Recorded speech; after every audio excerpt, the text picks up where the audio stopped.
7 जुलाई 2016 दिल्ली के एक शहर द्वारका से पुलिस को एक कॉल आती है और उन्हें बताया जाता है कि गौरव बहुत देर से बाथरूम के अंदर लॉक्ड है और आवाज़ देने पर भी उनका कोई जवाब नहीं आ रहा। पुलिस जल्दी से गौरव के घर पहुंचती है और जब उन्होंने बाथरूम का दरवाज़ा तोड़कर अंदर देखा तो उन सभी के होश उड़ गए।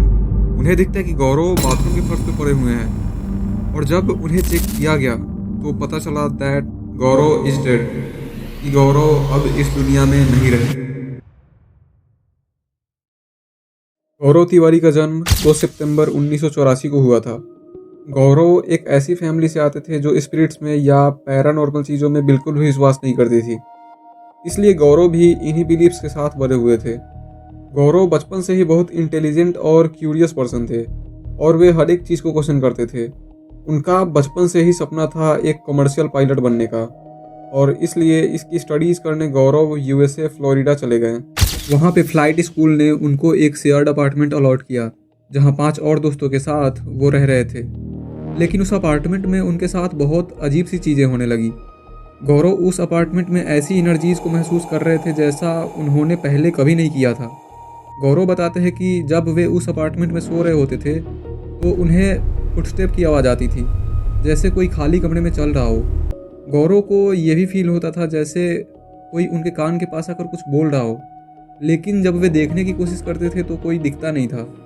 गौरव के कमरे में जो भी चीज़ें थी वो अचानक से खुद से हिलने लगती थी। इन सारे इंसिडेंट से गौरव बहुत ज़्यादा परेशान हो चुके थे और उन्हें ऐसा लगने लगा था कि इस अपार्टमेंट में कुछ तो गड़बड़ है, यहाँ कोई तो ऐसी एनर्जी है जो उन्हें परेशान कर रही है। इस इंसिडेंट का गौरव पे इतना ज़्यादा असर हुआ था कि गौरव जो पहले ऐसी एनर्जीज और स्पिरिट्स में बिल्कुल विश्वास नहीं करते थे, अब उन्हें लगने लगा था कि हाँ, ऐसी स्पिरिट्स एग्जिस्ट करती हैं। ये इंसिडेंट उनके लाइफ का सबसे बड़ा टर्निंग पॉइंट था, क्योंकि गौरव जो अभी तक एक पायलट बनना चाहते थे, अब उन्होंने पायलट की स्टडी छोड़कर पैरानॉर्मल चीज़ों का स्टडी करना शुरू कर दिया था। और इसे और अच्छे से सीखने के लिए उन्होंने फ्लोरिडा में ही ह्यूमन साइकोलॉजी और मेटाफिजिक्स की पढ़ाई की और यूएस के एक एसोसिएशन से एक सर्टिफाइड पैरानेक्सस पैरानॉर्मल इन्वेस्टिगेटर का सर्टिफिकेट लिया। गौरव अपनी पैरानॉर्मल स्टडीज़ पूरी करने के बाद फाइनली 2009 में इंडिया वापस आए और उन्होंने इंडिया आकर इंडियन पैरानॉर्मल सोसाइटी नाम का एक ग्रुप बनाया। इस ग्रुप का काम था भूत प्रेत जैसी चीज़ों को साइंटिफिकली इन्वेस्टिगेट करना और जो भी मिथ्स या सुपरस्टिशन है उनको दूर करना। गौरव ने वर्ल्ड वाइड 6000 से भी ज़्यादा केसेस इन्वेस्टिगेट किए और उन्हीं में से एक केस था जनकपुरी फ्लैट का।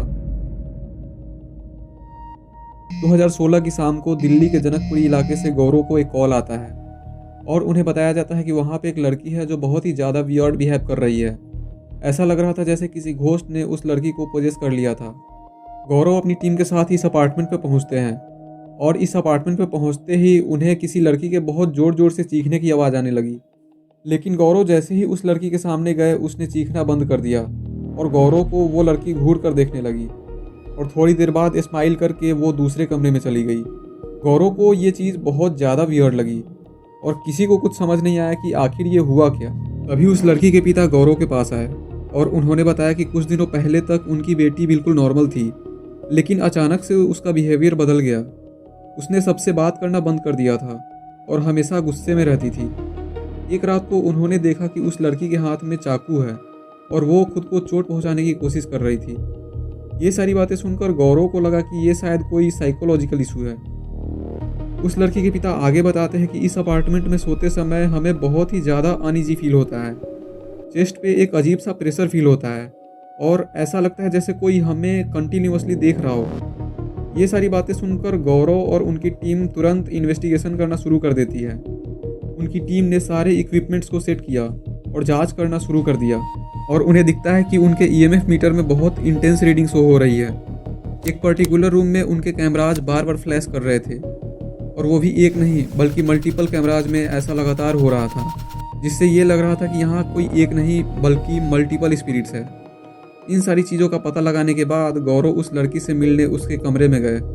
वो लड़की अपने बेड पे ही बैठी हुई थी और गौरव को बिना रुके देखे जा रही थी, जैसे वो लड़की गौरव को जानती हो। गौरव ने उस लड़की से पूछा, क्या तुम मुझे जानती हो? और उसने कहा, हाँ, हम सब तुम्हें जानते हैं। ये बात सुनकर गौरव बहुत ज़्यादा शॉक हो गए थे। ऐसा लग रहा था जैसे ये सब वो लड़की नहीं बल्कि कोई और ही बोल रहा हो। फाइनली इन्वेस्टिगेशन समाप्त हुआ और जाने से पहले गौरव ने वो सेम लाइन कही जो वो हर इन्वेस्टिगेशन के बाद बोलते थे। उन्होंने कहा, अगर तुम यहाँ हो तो मेरे साथ वापस चलो और इस जगह को हमेशा के लिए छोड़ दो। इस केस के बाद गौरव मेंटली बहुत ज़्यादा परेशान रहने लगे और उनकी मौत से पहले उन्होंने अपनी फैमिली से कहा था कि एक बहुत ही खतरनाक आत्मा उनके पीछे पड़ी हुई है और शायद उनकी मौत कभी भी हो सकती है। गौरव अपने काम से रिलेटेड कोई भी चीज़ हो, चाहे स्ट्रेस हो या मेंटली वे कितना भी परेशान हो, वे अपनी फैमिली के साथ ये सारी चीज़ें ज़्यादा शेयर नहीं करते थे। वे अपने काम को अपने तक ही सीमित रखते थे। लेकिन जब गौरव के परिवार वालों ने उनके मुंह से वो बात सुनी तो वे बहुत ज़्यादा डर गए थे और उन्हें गौरव की और ज़्यादा चिंता होने लगी थी। 7 जुलाई 2016 को गौरव रात को 1:30 बजे के करीब घर आते हैं और उसी सुबह गौरव का उनकी वाइफ से बहस हो जाता है उनके डेंजरस काम को लेकर। इस बात से गौरव बहुत ज़्यादा गुस्सा हो जाते हैं और गुस्से में अपना फ़ोन पटक कर वे दूसरे कमरे में चले जाते हैं।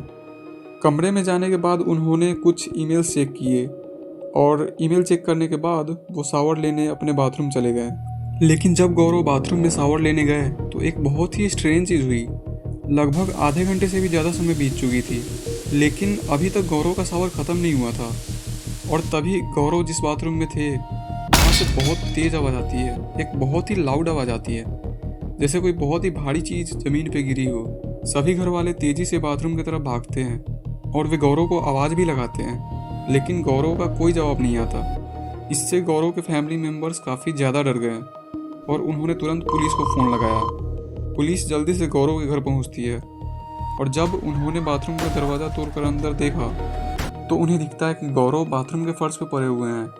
पुलिस जल्दी से उन्हें हॉस्पिटल ले जाती है लेकिन हॉस्पिटल पहुंचते ही डॉक्टर्स ने उन्हें डेड डिक्लेयर कर दिया और उनके मौत के पीछे का कारण बताया गया एस्फिजिएशन।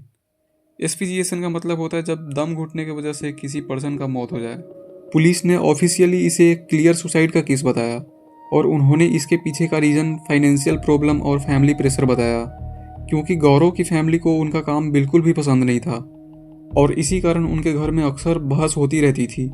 जब गौरव की मौत की खबर लोगों को पता चली तो सभी ने अपने ओपिनियंस और थ्योरीज देने शुरू कर दिए, पर गौरव के जितने भी करीबी लोग थे, जैसे उनकी फैमिली हो या पैरानॉर्मल सोसाइटी के मेंबर्स हो, वे बिल्कुल भी मानने को तैयार नहीं थे कि गौरव सुसाइड कर सकते हैं। बहुत सारे लोगों का कहना था कि गौरव का जो लास्ट केस था जनकपुरी फ्लैट वाला, उसका गौरव के मौत के साथ कुछ तो कनेक्शन ज़रूर है।